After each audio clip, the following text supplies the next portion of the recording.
배웠습니다.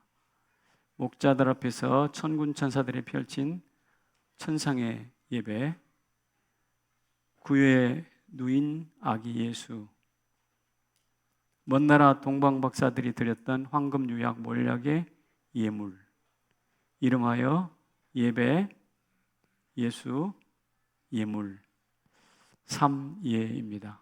기억하시죠? 만약 이 예배와 예수님과 예물이 없었다면 우리는 성탄의 진정한 의미를 놓치게 됩니다. 이 의미를 놓친다면 성탄은 우리에게 아무런 의미가 없는 절기에 불과할 것이고 그냥 행사로 끝날 것입니다. 다행인 것은 당황스럽게 찾아온 예배, 예수, 예물을 통해서 우리는 하늘의 하나님을 주목하게 되었고 그 하늘을 잇대어 살도록 도전을 받았습니다. 한번 생각해 보십시오. 이 세 가지 삼예가 없다면 어떻게 될까? 천상의 예배가 없는 성탄은 아무리 화려해도 생명이 없는 무당 푸닥거리와 다를 바가 없습니다. 아기 예수가 없는 성탄도 무신론자들이 부르는 의미 없는 캐롤에 불과할 것입니다. 예물이 없는 성탄은 어쩌면 비 없는 구름이요 식어버린 난로이며 무익한 말잔치에 불과합니다. 혹시 우리 성탄이 그렇다면 하루빨리 돌아서서 예배와 예수와 예물이 있는 성탄으로 빨리 돌아갈 수 있기를 바랍니다. 반면에 우리의 성탄이 성경이 말하는 천상의 예배와 아기 예수와 박사들의 예물이 잘 갖춰져 있다면 어떻게 될까요? 세 가지 예가, 삼예가 갖추어져서 1년, 2년, 3년, 4년 쌓여가면 어떻게 될까? 이 말입니다. 오늘 이것에 대해서 누가복음은 대단히 깊은 관심을 가지고 기록하고 있습니다. 오늘 본문을 읽어본 그 뒷부분에 보면 이런 기사들이 나옵니다. 시몬 이야기 나오고 예수님이 성장하는 과정이 나오고요. 그다음에 예수님이 박사들과 토론하는 장면이 나와요. 이 장면을 괜히 설명했을까? 왜 누가가 왜 이 할 말이 많은 누가가 왜 이 세 가지 장면을 우리 가운데 전하고 있을까? 궁금하지 않나요? 그래서 제가 정리했습니다. 예물과 예수와 예배가 쌓여 있는 성탄이 우리 생애에서 축적이 된다면 첫째, 이런 일이 나타날 것입니다. 아이들은 어떻게 한다고요? 오늘 여기 세례받고 갔잖아요. 그 아이들이 예수님 닮게 예수님 모델 삼아 성장하게 된다는 것이죠. 누가복음 2장 40절에 한번 읽어보겠습니다. 시작. 아기가 자라며 강하여지고 지혜가 충만하며 하나님의 은혜가 그의 위에 있더라. 누가복음 2장 52절에 또 있습니다. 시작.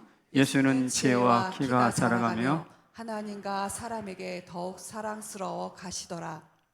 아까 세 가지 예물을 삼예에 대한 설명을 한 다음에 바로 이어서 누가복음 2장에서 아기가 자라가며 예수는 지혜와 키가 자라가며 하면서 대단히 구체적으로 그 성장의 모습을 그려주고 있어요. 왜 이렇게 할까요? 간단합니다. 우리의 자녀들이 앞으로 태어나는 수많은 어린 생명들이 예수처럼 커야 한다는 이야기입니다. 그리고 그 아이를 양육한 부모들은 그 아이를 내 아이가 아니라 예수 닮게 길러야 된다는 교훈입니다.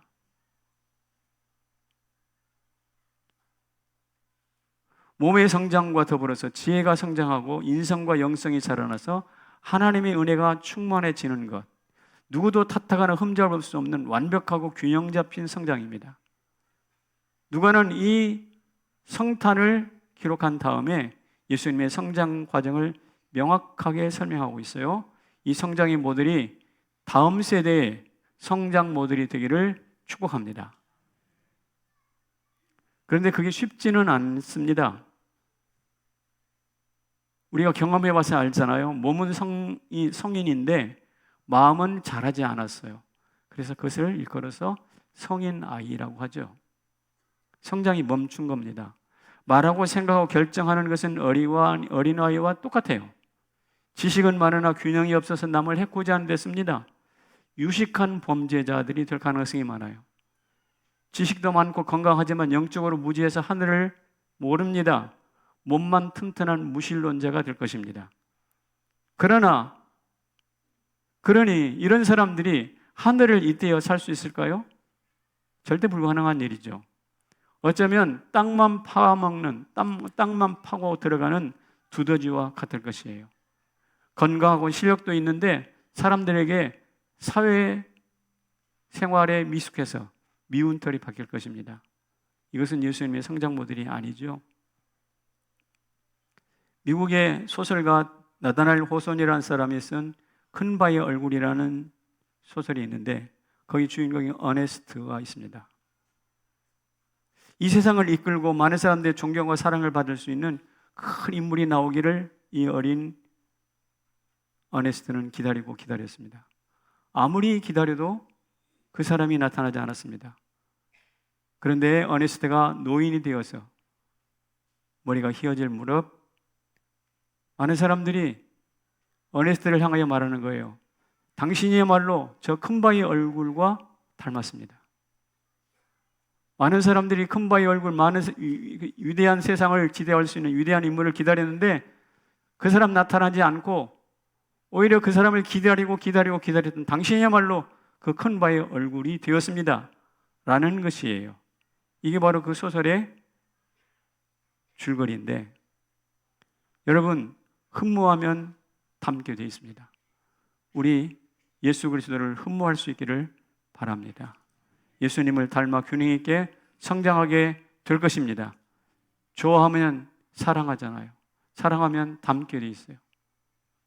이런 이 성장의 원리가 우리 모두에게 그대로 적용되기를 바라고 오늘 특별히 유아사례 받은 우리 6명의 생명 위에 예수님 닮는 놀라운 축복이 함께 하시기를 축복합니다. 두 번째로는 청년들은 성숙합니다. 오늘 누가복음 2장에 있는 이야기, 예수님이 12살쯤 되어서 성전에 올라가가지고 서기관들과 율법사들과 묻기도 하고 듣기도 하는 토론이 벌어집니다. 같이 읽어볼게요. 시작. 그가 성생들 중에 앉으사 그들에게 듣기도 하시며 묻기도 하시니 듣는 자가 다 그 지혜와 대답을 놀랍게 여기더라. 여기서 주목할 것은 예수님이 토론할 만큼, 율법사들과 토론할 만큼 지혜와 대답이 놀라운 경지에 이르렀다는 것입니다. 이 사이로 말하면 영재일까요? 천재일까요? 아니, 그것을 뛰어넘었습니다. 어쩌면 이 사건은 예수님의 신적 기원을 설명하는 말씀이기도 합니다. 왜 이 장면을 소개할까요? 누가가 12살은 청년기로 들어가는 나이에 있습니다. 여기 중고등부 학생들을 향하여 하는 말씀이기도 합니다. 청년들이여, 이 나사렛 예수를 모델 삼아 성장하시게 라는 말이 지금 누가가 우리에게 하고 싶은 이야기입니다. 여기 중고등부 학생들 계시면 손 한번 들어보실래요? 네, 감사해요. 여러분들도 예수님 모델처럼 성전에 나와서 율법사들과 토론할 만큼 지혜와 성경 지식이 출중하시기를 축복합니다. 어제 성경을 줄줄줄 외웠던 이름이 누구지? 김고은. 맞아요? 고은. 이름도 고아. 저는 그런 아이들이 우리 교회에서 많이 나왔으면 좋겠어요. 청년들이요, 여러분들이 성장 모델로 삼을 사람은 세상에 그 누구가 아니라 예수 그리스도라는 사실을 기억하시기를 바랍니다. 그런데 이것도 쉽지는 않은가 봐요. 청년들이 쉽게 포기한대요. 3가지 포기했다죠? 취직도 결혼도 내 집도 포기했대요. 젊은이답지도 않고 지혜롭지도 않는 사람입니다. 그 사람은 분명히 누가복음 2장을 묵상하지 않은 사람이에요. 제가 한 사람을 소개하겠습니다. 조선 말에 일제 초기에 서양 문물을 일찍 받아들이고, 이 사람은 그리스도인입니다. 그리스도인. 자전거를 타고 다녔던 사람이 있습니다. 그 당시 우리나라에 최초로 자전거가 들어왔다고 그래요. 최초로 자전거를 타고 다니면서 많은 청년들을 깨웠어요. 왜냐하면 뭘 목적으로 했는가? 우리는 과학이 필요합니다. 과학 입국. 우리 과학을 열심히 해서 나라를 구합시다. 그것을 설명하기 위해서 서재필과 윤치호라는 두 분이 자전거를 타고 저 서울 시내, 그리고 또 저 지방에 이르기까지 전국 곳곳을 자전거 여행을 했다는 것이죠. 여러분, 자전거 타고 다닌다고, 그 두 사람이 자전거 타고 다닌다고 세상이 바뀌거나 그러지는 않습니다. 그럼에도 불구하고 이 서재필과 윤치호는 자전거를 타고 다니면서 그 당시 곤방대 물고, 겨울이면 노름하고 하는, 할 일이 없어서 방향을 잃어버린 이 젊은이들에게 우리 과학을 공부합시다, 실용 학문을 공부합시다 라고 하면서 세상을 깨웠습니다. 그리고 그들이 갑신정변을 일으켰잖아요. 그러다가 3.1천하로 실패하고 쫓겨나서, 여러분들은 아시다시피 서재필은 미국에 넘어가가지고 독립협회를 만들면서 어떻게 됐나요? 우리나라 최초 의사가 됩니다. 여기 계신 청년 여러분, 최초로 자전거를 타고 다녔던 서재필, 윤치호처럼 여러분도 그런 도전을 하시기를 바랍니다. 최초가 되시라고. 최초.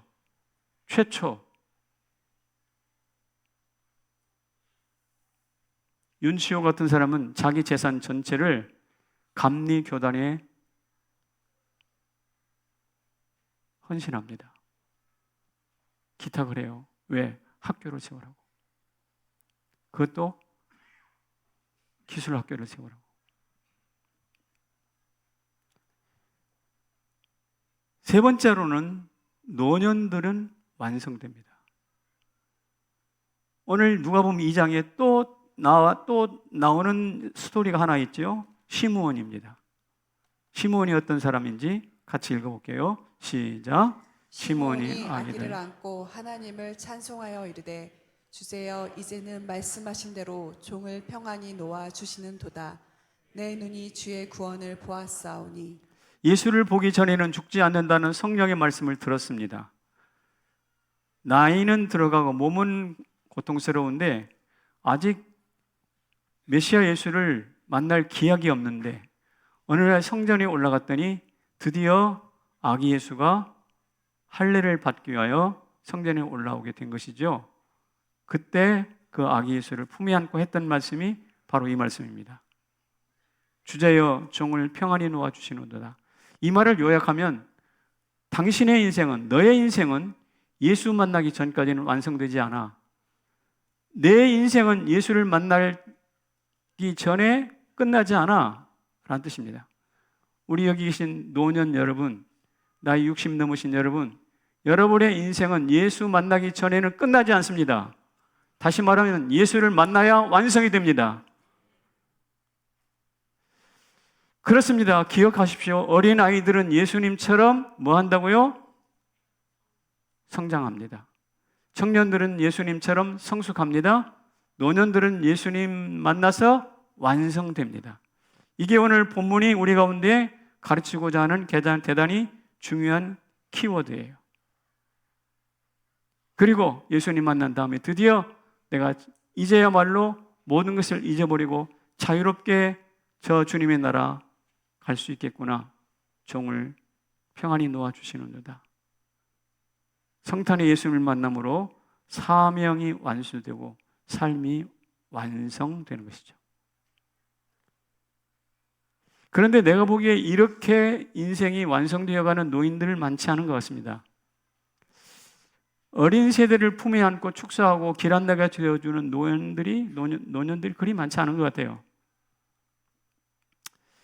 일반적으로 보면 나이가 들면 더 고집이 세워진다고 하대요. 저를 봐도 그런 것 같아요. 질병에 휘둘립니다.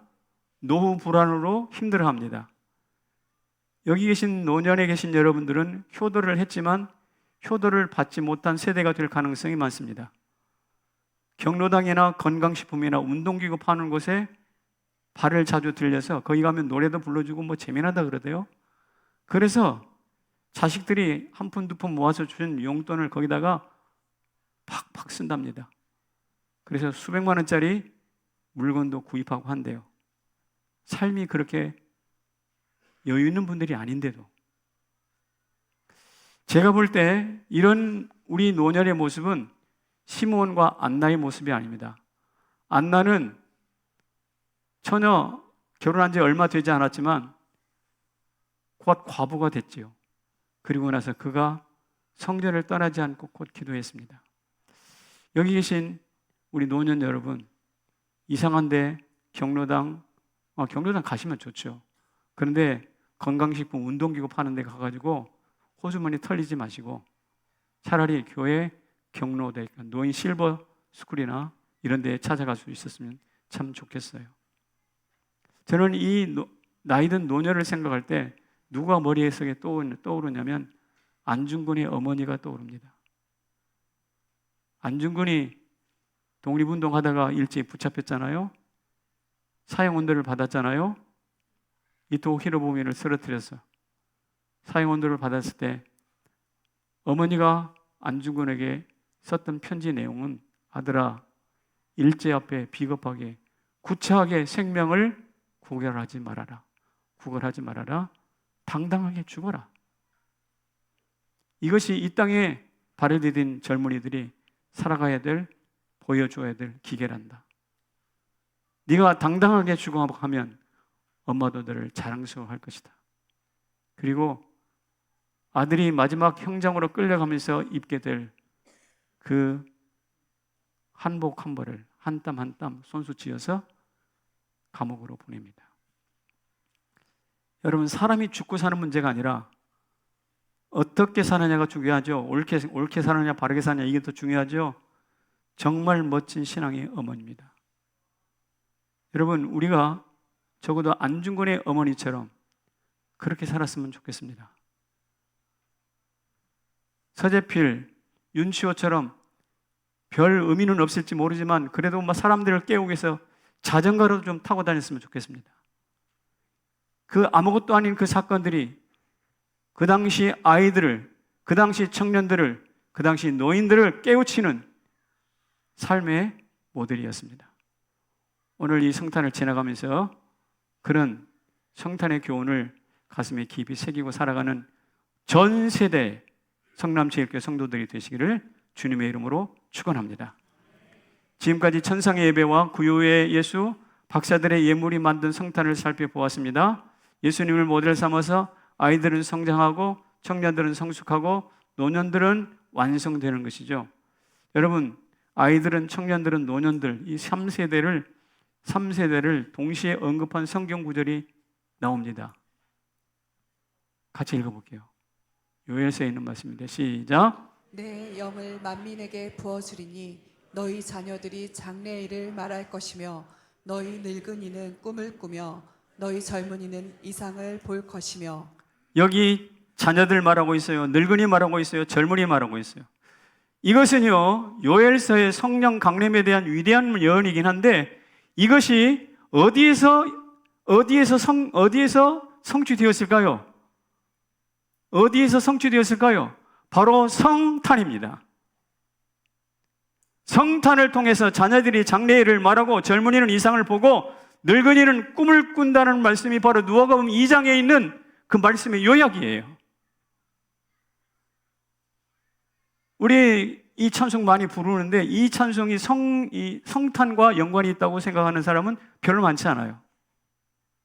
그런데 성탄이 바로 요엘서에 있는 이 구약의 말씀을 그대로 어떻게 성취하셨어요. 오늘 우리에게도 성탄으로 이런 일이 동일하게 나타나기를 축복합니다. 하늘과 땅이 이어져서 성도들이 하늘을 잇대어 살고 손에 손잡고 벽을 넘어서 하나가 되었으면 좋겠습니다. 전쟁이 멈추고 남북이 화해가 되고 지구촌의 복음이 편만해졌으면 좋겠어요. 이런 성탄, 다시 말해서 자녀들이 장래일을 말하고 젊은이는 이상을 보고 늙은이는 꿈을 꾸는 이 세 가지가 이루어지는 성탄이 내 인생 가운데 쌓이고 간다면, 우리나라의 교회에 쌓이고 쌓여 간다면 그 성탄이야말로 대사건입니다. 절기가 아닙니다. 그래서 제가 여러분에게 이렇게 이야기하고 설교를 마치려고 합니다. 성탄은 무엇이다? 경탄이다. 젊은이들이 꿈을 꾸고 노인들이 이상을 보고 하늘이 전 세대, 이 3세대의 모든 꿈들이 이루어지는 성탄이 축적되고 내 인생에 쌓인다면 그것은 그야말로 세상을 놀라게 만들 경탄의 사건이라는 것이죠. 따라서 성남제일교회가 성탄을 제대로 지켜서 제대로 기념해서 세상을 놀랍게 만드는 경탄의 교회가 되기를 축복합니다. 성경은 경탄의 책이에요. 천지창조를 읽어보세요. 뭐라고? 천지창조를 해놓고 사람을 지어놓고 보시기에 심히 좋았더라. 이것은 경탄입니다. 박수를 치면서 무릎을 치면서 보기에 좋았다는 말씀이죠. 야곱이 형 에서를 피해 도망가다가 베들에서 하늘이 열린 것을 보았죠. 그때 이렇게 말합니다. 두렵도다. 이곳이여 하늘의 집, 하늘의 문이로다. 자기가 베고 잤던 돌베개가 하늘의 문을 여는 열쇠였다는 말이에요. 그래서 자다가 깜짝 놀라서 튀어 일어나잖아요. 이게 경탄입니다. 천지창조 때 경탄으로 시작된 것이 우리 믿음의 조상 야곱에게서 경탄으로 잠을 깨웠던 그것이 오늘 우리 가운데도 경탄으로 이어지기를 축복합니다. 오늘 18절에 이런 말씀을 들었습니다. 한번 읽어볼까요? 시작. 듣는 자가 다 목자들이 말한 것들을 놀랍게 여기되. 목자들이 그 아름다운 예배에 대한 이야기를 예수님의 가족에게 다 전했더니 뭐라고? 놀랍게 여겼다라고 했어요. 그러니까 놀랍다는 말은 마벨로스라는 영어로 마벨로스라는 단어로 번역됩니다. 무슨 뜻이냐? 경이롭고 신기해서 경탄하다 뜻입니다. 근데 33절에도 이렇게 말했습니다. 그의 부모가 그에 대한 말들을 놀랍게 여기더라. 놀랍게 여기더라. 18절 33절에 놀랍게 여기더라. 놀랍게 여기더라. 왜 놀랍다는 말이 성탄과 연관이 되는 걸까요? 성탄은요, 경탄이기 때문에 그렇습니다. 그런데 이 경탄은 어디로 이어지는가? 예수님의 십자가 사건으로 이어집니다. 그래서 언제 사람이 또 경탄하는가? 예수를 십자가에 못 박아 죽였던 백부장이 이렇게 말했습니다. 그는 실로 하나님의 아들이었다. 경탄이에요. 경탄. 기쁘다 구주 오셨네. 경탄입니다. 왜? 하늘이 땅과 이어졌기 때문에 그렇습니다. 창조주 하나님이 구유 안에 담겨 있기 때문에 경탄하는 것입니다. 절대의 능력이 절대의 가난으로 오셨기 때문에 경탄하는 거예요. 예물을 손에 들고 수말리 찾아온 동방박사들이 있기 때문에 경탄하는 것이죠. 더 놀라운 것은 이 모든 것이 바로 나를 위해서 기록되었고, 바로 나를 위해서 홍정희 목사가 여러분들에게 지금 설교를 하고 있고, 그리고 이것을 살아낼 때 여러분 가운데서도 성경에 나타나는 그 경탄이 동일하게 재현될 것이기 때문에 그렇습니다. 축복합니다. 이 성탄이 바로 여러분을 위한 것이라는 사실을. 앙드레 지드가 이런 말을 했습니다. 같이 읽어볼까요? 시작. 하루가 거기서 죽어가기라도 하듯 저녁을 바라보라. 만물이 거기서 태어나기라도 하듯 아침을 바라보라. 무슨 말이냐? 하루가 우리가 저녁 노을을 바라볼 때 오늘 하루가 거기서 통째로 썩고 문드러져 죽어가는 것처럼 그런 심정을 가지고 저녁을 바라보라는 거예요. 아침에 떠오르는 아침의 여명을 바라볼 때 만물이 거기서 태어나기라도 하듯이 그런 경탄과 감정을 가지고 그런 느낌을 가지고 아침을 바라보라 이 말이에요. 왜냐? 지혜로운 사람이라는 것은 바로 그 별것 없는 아침과 저녁을 바라보면서 경탄하는 사람이라는 뜻이에요. 경탄이라는 것은 내 하늘에서 수억이 떨어져 가지고 경탄하는 것이 아닙니다. 무엇이냐? 아침에 떠오르는 저 여명이 그 안에서 모든 것이 태어나는 것처럼 여기고 바라보면서 경탄하는 거예요. 저녁 하루가 온통 썩어서 죽어져 가는 것처럼 무덤이라고, 저녁을 무덤이라고 생각할 만큼 그렇게 상상력을 발휘해서 경탄하는 거예요. 이것이 바로 진짜 지혜라는 것입니다. 그렇다면 아침 저녁을 놓고 그렇게 경탄할 수 있는 것이 인생이라고 한다면 여러분들을 위해서 십자가, 예수 그리스도 이 땅에 오셨고 성탄으로 오셨고 수많은 말씀들이 예수 안에서 집약되어서 오늘 나를 위해서 성취되었는데 이것을 놓고 무덤덤하다? 그것은 거의 시체입니다. 그것은 거의 죽은 사람이에요. 성남제일교회 성도 중 이런 사람은 한 사람도 없기를 주님의 이름으로 축원합니다. 성탄은 경탄입니다. 눈을 번쩍 뜨고 보십시오. 아침 노을을, 아침 여명을, 저녁 노을을 바라보면서 감동할 수 있는 그 정도의 감수성이라고 한다면 성탄 묵상할 때 튀어 일어나서 하나님을 높이게 될 줄로 믿습니다. 그래서 우리는 경탄의 심정을 담아서 메리 크리스마스라고 외쳐보기를 바랍니다. 메리 크리스마스를 제가 몇 개 국어로 정리해봤습니다. 일본어로 메리 크리스마스, 중국어로는 생타 과이어, 스페인어로는 펠리스 나비다, 필리핀어로는 말레키앙 파스코. 어느 나라 메리 크리스마스 좋아요? 선택하십시오. 옆에 계신 분에게 큰 소리로. 자, 준비됐나요? 준비됐나요? 시작!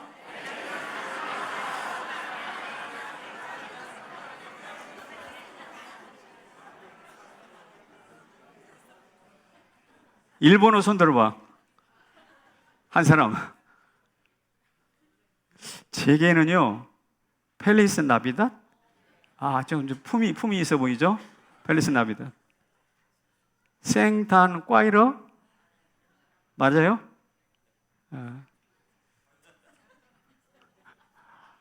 자, 우리가 세계 모든 언어로 메리 크리스마스를 외쳤는데 다시 한번 우리의 마음을 하나님께로 올려드리면서 메리 크리스마스 크게 외치고 찬양하겠습니다. 다 같이 시작! 메리 크리스마스! 할렐루야! 자리에서 일어나십시오.